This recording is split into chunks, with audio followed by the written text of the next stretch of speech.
Hey everyone, welcome to Two Car Pros. My name is Ryan and I'm going to show you exactly how to change out the rear tail light and reverse bulb and turn signal bulb on a 2015 Toyota Prius. So the reason I said it just like that breakdown is the tail light and brake light assembly has to come completely out in order to replace those LED arrays, and I'll go over that in just a little bit. But the reverse light and the turn signal bulb are super easy, so we're going to start with those first. With all that out of the way, let's get into it. All right, before we get started, I just want to go ahead and point a couple of things out about these taillights. They're a little bit on the special side. So the turn signal and hazard is a regular bulb, as is the reversing light, that's also a bulb. But the brake light, tail light, this is actually an LED array. And I'm gonna go over what that means in a little bit, but I figure I'd put that at the top of the video. And then also, this is kind of where we're gonna be working today. And it's not side specific. The driver's side is exactly the same as the passenger. However, the brake lights on this side are not working, but they are working on the driver's side. So that's where we're at today. So we're gonna focus on the turn signal bulb and the reversing bulb first, because those are easiest. And we're gonna tackle that first by removing this panel, pretty easy. So the top one's the turn signal. What you can do is just kind of grab the body of it and actuate it to the left or counterclockwise, and removes the entire bulb assembly. Then it's real simple. Just grab the bulb and pull it straight out. And observe in there, if the contacts are all burnt or something, maybe you have a different kind of problem, but the bulb's just burnt out on this one. With a gloved hand, we need to replace the bulb. You always want to use a gloved hand because you don't want your human oils to get on the bulb. It can create hot spots and shorten the life of the bulb. Also, you need an amber colored bulb. There's no tinting on the lens itself. So the color, the amber color actually comes from the bulb itself, and you just push it right in. It doesn't matter, you can flip it upside down. So when you put it back in, have the little tab on the right and the big tab on the left. And then when you put it back in, it'll sit fully down and you can rotate it to the right until it makes that nice clicking sound, and then you know it's back and it's home. For the reversing bulb, it's exactly the same. Just remove the housing, remove the bulb, get your new bulb, and put that in. Now this has to be a clear bulb. Don't put an amber one in the lower spot. This is your reversing bulb. And the link to both of these bulbs are located down below in the description. This is really easy too. Just put it in its home with gloved hands, just like that. Put it back into its slot, turn it to the right till it clicks, and you're looking good. And you might be asking me, well, what about the brake lights? That's why I'm here, man. Well, it's a little more complicated. That's why the video is a lot longer. So let's tackle that next. Next thing we need to do is remove the carpet and the trunk floor.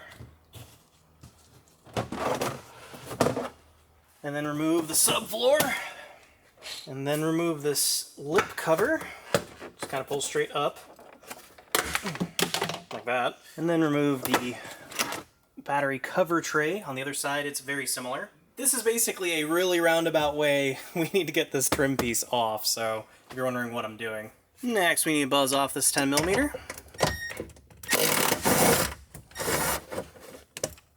There's another one right here I need to remove.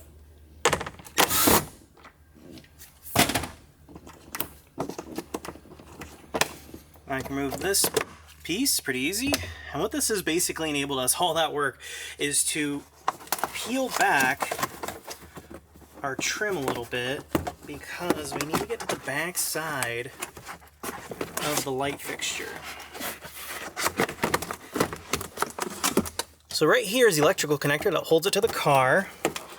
And we can remove that, and then we need to unclip it. There's a little safety on the side there we can overcome. Just push down on it where my thumb is, and then it comes out.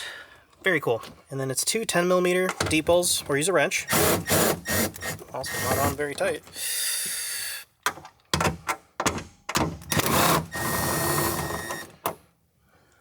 And could you have gotten access to here with the door off, that little flappy door off? Maybe, but you wouldn't have been able to see it. So take that as you will.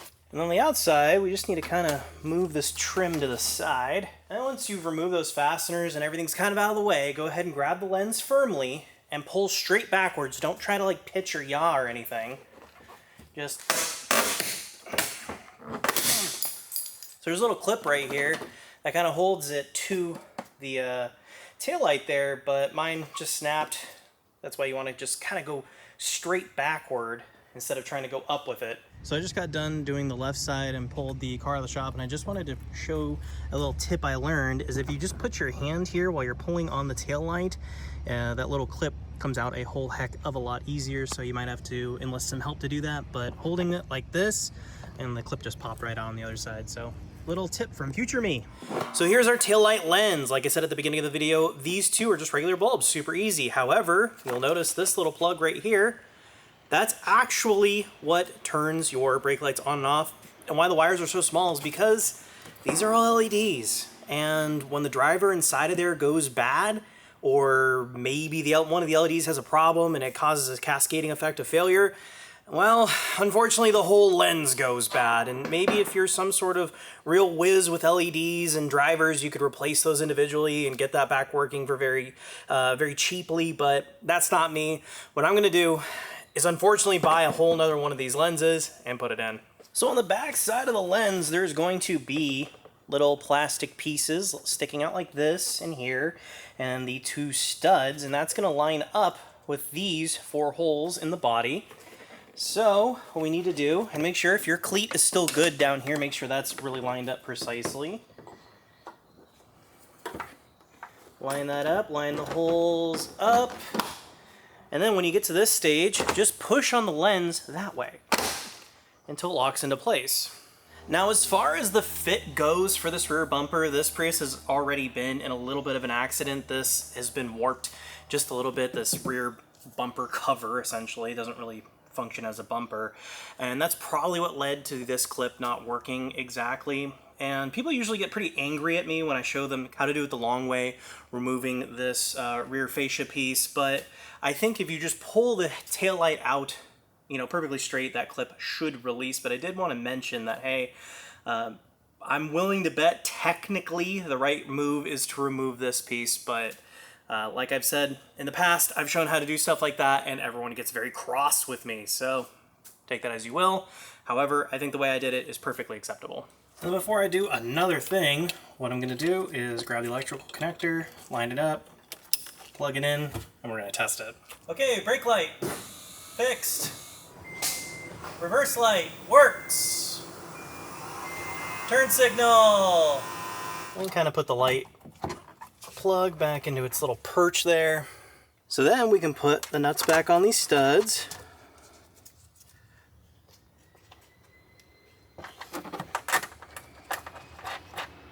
And tighten them down.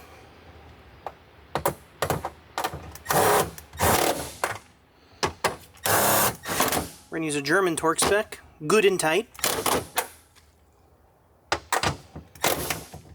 And there you go. And then we can kind of just fold this back into position, lining up all of the little tabs across. Then we can get this sort of screw type fastener, put this trim piece on. Then we replace this luggage rack slash trim holder. There's a little hook on the bottom of it, just kind of hooks into the body. Then we can start the threads of the bolt. Tighten that down, make sure it's nice lined up. Awesome. And then we can replace the lip trim here. You might have to kind of move the weather stripping back just a little bit. You can always put that back later. And then we can kind of just feed the weather stripping back onto its home. It's really easy. Just like that. And then for this weather stripping, just keep pressing it around until it pinches onto the body, the metal. There you go. And then we can put the battery cover back on. It just kind of sits down in there. And then we can place our subfloor back in. Then slide your floor in, put it down, make sure these are locked so it doesn't flap around. Grab the carpet if you still own it. This one's in okay shape. And you're all done. So that is how to replace your rear tail light on a 2015 Toyota Prius along with that reversing bulb and turn signal bulb. Pretty easy and straightforward. That clip on the bottom is a little tricky, but at least the two bulbs are really easy to replace. And of course, all the links are located down below in the description, including a link to replace that entire taillight assembly, which is unfortunately just kind of the way you have to do it. Like I said earlier, if you're some sort of whiz with replacing LEDs or the drivers for that LED, You can try to fix it yourself, but I'm not that talented. I'm just gonna go ahead and replace them and get this car back on the road. And you're probably gonna do the same thing, and that's just okay. Thank you so very much for watching. If you found this video helpful or interesting at all, please consider becoming a member by clicking that join button down below. It's a direct way to help the channel out, and you get tons of really cool perks. Barring that, a like, comment, subscription tells YouTube that I did a good job, and I'd really appreciate that as well. Thanks again for watching. I'll see you next time.